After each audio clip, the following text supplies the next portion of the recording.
नमस्कार, मैं धीरज सिंह, आप सबका बहुत बहुत स्वागत है। Class 11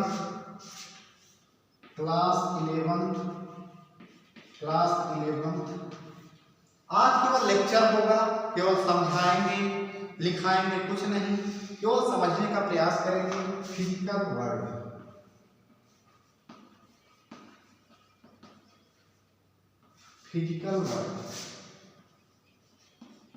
word lecture 6 physical word भौतिक संसार। ध्यान दीजिए, समझने वाली बात यह है, जब अनादिकाल में हम आप लोग को बताए थे क्रम से किस चीज का किस तरह क्या होता है, किस तरह क्या व्यवस्थाएं होती हैं, उस चीज के बारे में जानना बहुत जरूरी है। अनादिकाल में जिस काल में विज्ञान का कुछ अता पता नहीं था, उस काल में क्या था कि विभिन्न प्रकार से व्यक्ति किसी चीज को देखता था, उस चीज को समझता था, उस चीज के बारे में प्रयोग करता था। एक कहानी के माध्यम से आप लोग को बताते हैं। स्वामी विवेकानंद एक बार जा रहे थे। रास्ते में एक नदी पड़ी। ध्यान दीजिए, उस समय क्या था, नाव तो थी, लेकिन नाव चलाने की विधाओं को नहीं मालूम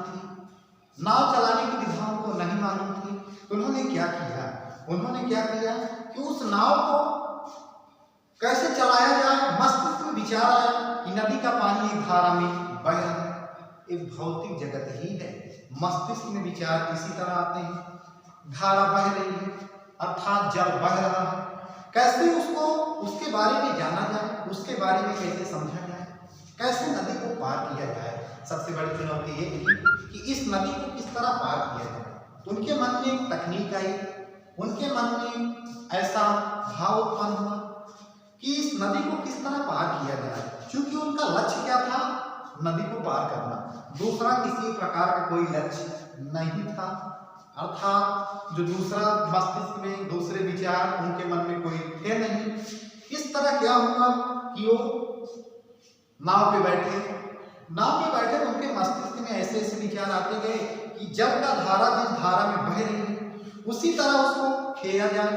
तो क्या किए, वो उनके मन में एक विचार उत्पन्न हुआ, जिससे क्या हुआ कि वो नदी के उस पार चले गए।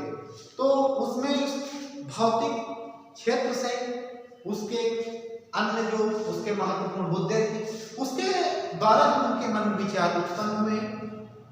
ऐसी विभिन्न प्रकार की व्यवस्थाएं बनती चली जाती हैं, जिसके बारे में हम आप लोग जानते हैं, जिसके बारे में हम आप लोग समझते हैं या समझने का प्रयास करते हैं। उस चीज का हम अध्ययन करते हैं तथा उस अध्ययन को अपने जीवन में उतार लेते हैं। क्योंकि जीवन में उतार कर प्रस्तुत करना, संवारना ही सबसे बड़ी बात होती है।